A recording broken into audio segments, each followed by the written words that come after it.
তাকে বলা হয়ে থাকে বাংলা গানের মেলোডি কুইন কিংবা বাংলা গানের পাখি। বাংলা গানের শ্রোতাদের কাছে গভীর শ্রদ্ধা, আবেগ ও ভালোবাসার একটি নাম সাবিনা ইয়াসমিন। প্রায় 6 দশক ধরে বাংলা গানের ভাণ্ডারে যুক্ত হয়েছে তাঁর গাওয়া অসংখ্য জনপ্রিয় গান, যা আজও প্রতিনিয়ত শ্রোতাদের মুখে মুখে ফেরে। তিনি জন্মেছিলেন 4 সেপ্টেম্বর 1954 সালে এক সম্ভ্রান্ত সাংস্কৃতিক পরিবারে।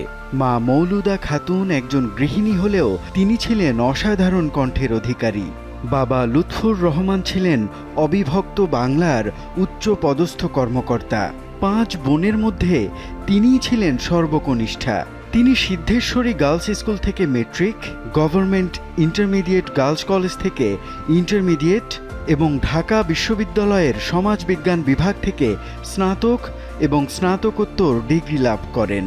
সাবিনা ইয়াসমিনের বড় বোন ফরিদা ইয়াসমিন এবং ফৌজিয়া খান যখন ওস্তাদ দুর্গা প্রসাদ রায়ের কাছে উচ্চাঙ্গ সঙ্গীতের তালিম নিতেন, তখন সেখানে চুপচাপ বসে মুগ্ধ হতেন ছোট্ট সাবিনা ইয়াসমিন।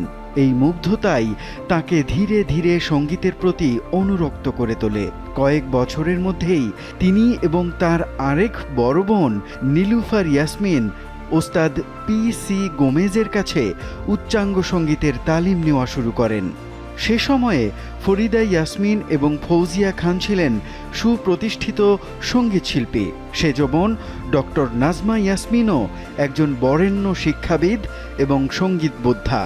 সাবিনা ইয়াসমিন মাত্র 6 বছর বয়সে অল পাকিস্তান আন্তঃ স্কুল সঙ্গীত প্রতিযোগিতায় চ্যাম্পিয়ন হওয়ার গৌরব অর্জন করেন। তখন থেকেই তিনি বিভিন্ন চলচ্চিত্রে শিশু শিল্পী হিসেবে প্লেব্যাক শুরু করেন। 1967 সালে জহির রায়হান পরিচালিত আগুন নিয়ে খেলা চলচ্চিত্রে আলতাফ মাহমুদের সুরে প্রথমবারের মতো বড়দের গানে কণ্ঠ দেন। এর পরের গল্পটি শুধুই এগিয়ে চলার। সেই থেকে আজ অবধি 16,000-এরও বেশি গানে তিনি কণ্ঠ দিয়েছেন। এর মধ্যে অধিকাংশই চলচ্চিত্রের গান। 1971 সালে মহান মুক্তিযুদ্ধে নঈম গওহরের লেখা এবং আজাদ রহমানের সুরে সাবিনা ইয়াসমিনের গাওয়া জন্ম আমার ধন্য হলো মাগো গানটি মুক্তিযোদ্ধাদের অনুপ্রেরণা জুগিয়েছে। মুক্তিযুদ্ধে অবদান রাখা বীরঙ্গনাদের নিয়ে লেখা প্রথম গান গাজী মাজহারুল আনোয়ারের লেখা এবং আহমেদ ইমতিয়াজ বুলবুলের সুরে ওকে আর করল না কেউ বিয়ে গানেও তিনি কণ্ঠ দেন। বাংলাদেশের নারী শিল্পীদের মধ্যে সর্বাধিক জনপ্রিয় দেশের গানে কণ্ঠ দেওয়ার গৌরবময় অর্জন তাঁরই। 1974 সালে লতা মঙ্গেশকর, এস.ডি. বর্মন, আর.ডি. বর্মন, কানন দেবী, সত্যজিৎ রায়, রাজ কাপুর সহ আরও অনেকেই সাবিনা ইয়াসমিনের গায়কির ভূয়সী প্রশংসা করেন। 1980 সালে পাকিস্তানে সেখানকার খ্যাতিমান সঙ্গীত পরিচালকের তত্ত্বাবধানে 10টি গজলের একটি অ্যালবাম রেকর্ড করা হয়। তিনি পাকিস্তানের আহমেদ রুশদি এবং মেহেদি হাসানের সাথেও দ্বৈত গানে কণ্ঠ দেন। এছাড়াও ভারতের কিশোর কুমার, মোহাম্মদ আজিজ মুন্না, শ্যামল মিত্র, মানবেন্দ্র মুখোপাধ্যায়, কুমার শানু, সোনু নিগম সহ আরও অনেকের সঙ্গেই চলচ্চিত্রের দ্বৈত গানে কণ্ঠ দেন। ভারতের আর.ডি. বর্মন, বাপ্পি লাহিড়ী, হেমন্ত মুখোপাধ্যায়, কবির সুমন, ভি বালসারা সহ অনেক সঙ্গীত পরিচালকদের সুরে অসংখ্য গানে তিনি কণ্ঠ দেন। শুধু বাংলা ভাষাতেই নয়, চাইনিজ, জাপানিজ, থাই, মালয়েশিয়ান, নেপালি, হিন্দি, উর্দু, পাঞ্জাবি, পশতু এবং ইংরেজি ভাষাতেও সঙ্গীত পরিবেশনের দক্ষতা রয়েছে তার। বাংলাদেশের উল্লেখযোগ্য সকল খ্যাতিমান সঙ্গীত পরিচালক এবং গীতিকারদের সাথে তিনি কাজ করেছেন। তিনি একক গীতিকার হিসেবে গাজী মাজহারুল আনোয়ারের লেখা সর্বাধিক গানে এবং একক সুরকার হিসেবে আলাউদ্দিন আলীর সুরে সর্বাধিক সংখ্যক গানে কণ্ঠ দেন।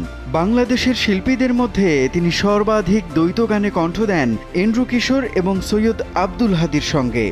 বর্ণাঢ্য দীর্ঘ কর্মজীবনে সাবিনা ইয়াসমিনের অর্জনের পাল্লাও বেশ সমৃদ্ধ। বাংলাদেশে তিনিই একমাত্র শিল্পী যিনি এ পর্যন্ত রেকর্ড সংখ্যক সর্বাধিক 14 বার জাতীয় চলচ্চিত্র পুরস্কার লাভ করেছেন। 1975 সালে প্রবর্তিত জাতীয় চলচ্চিত্র পুরস্কারের প্রথম আসরেই তিনি সুজন সখী চলচ্চিত্রের গানের জন্য জাতীয় চলচ্চিত্র পুরস্কার অর্জন করেন। 1987, 1979 এবং 1980 সালে তিনি পরপর টানা 3 বছর জাতীয় চলচ্চিত্র পুরস্কারের হ্যাট্রিক করেন। সাবিনা ইয়াসমিন একক কোনো শিল্পী হিসেবে সর্বাধিক 10 বার বাচসাস পুরস্কার অর্জন করেন। এছাড়াও উত্তম কুমার পদক, জহির রায়হান পদক, ফিরোজা বেগম সম্মাননা সহ দেশে বিদেশের অসংখ্য পুরস্কার ও সম্মাননায় তিনি ভূষিত হয়েছেন।